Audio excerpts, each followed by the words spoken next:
Je m'appelle Gaston.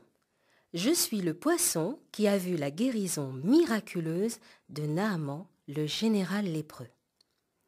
C'était à peine croyable, mais laissez-moi vous raconter l'histoire.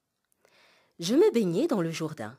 C'est un fleuve long de 360 km qui traverse Israël du nord au sud pour se jeter dans la mer Morte. C'était l'heure de mon repas et j'étais occupée à débusquer quelques insectes. Soudain, la surface de l'eau fut troublée. Les ondes générées avaient à peine effleuré mes écailles que mon instinct de poisson me fit me mettre à l'abri au milieu d'un groupe de plantes aquatiques. Peut-être était-ce un danger. Venant de la berge, j'aperçus un pied entrer dans l'eau. Il se passa quelques secondes avant que son jumeau ne le rejoigne. Puis, l'homme à qui appartenaient ces deux pieds s'avança profondément dans le fleuve jusqu'à avoir l'eau au niveau de la taille. Voilà qu'à nouveau, il ne bougeait plus.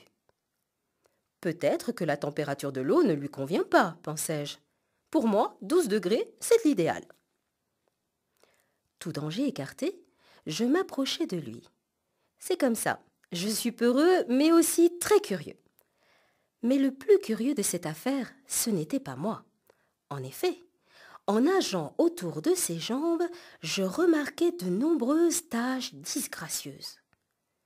Maintenant que l'homme plongeait le reste de son corps dans l'eau, je pouvais constater que les taches le recouvraient entièrement. Ce n'était vraiment pas beau à voir, croyez-moi. Il avait la lèpre. Je savais que c'était une maladie des hommes très grave et dont on ne guérissait jamais à cette époque. L'homme sortait à peine la tête hors de l'eau qu'il replongea. Je m'enfuis d'un coup de nageoire jusqu'à ma cachette.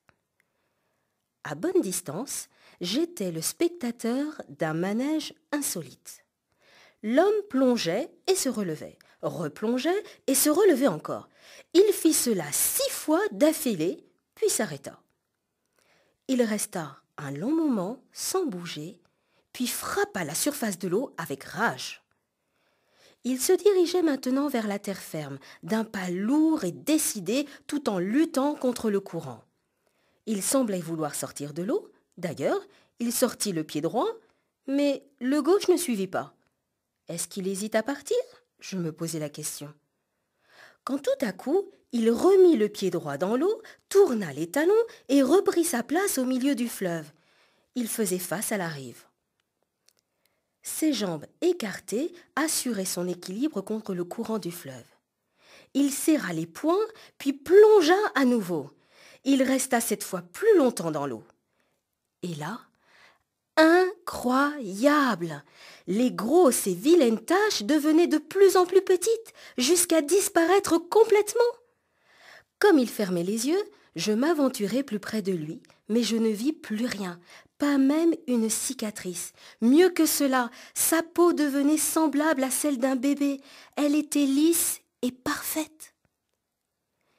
Il se mit debout et l'instant d'après, il frappa l'eau. Mais cette fois, c'était de joie. Ses jambes remuaient en tous sens et il s'éclaboussait tant et si bien qu'il se forma autour de lui un rideau de bulles.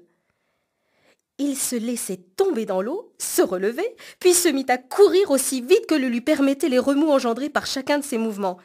Jusqu'à la berge, ses 2 pieds sortirent en même temps de l'eau. Je risquai la tête hors de l'eau et je vis d'autres hommes qui se réjouissaient avec lui. Ils tombaient dans les bras les uns des autres. Je réalisai que j'avais été le témoin d'un miracle. Je suis Gaston, le poisson, et j'ai vu la guérison de Naaman, le général lépreux. Tu peux lire l'histoire de Naaman, le général syrien, dans la Bible, dans le 2e livre des Rois, chapitre 5, verset 1.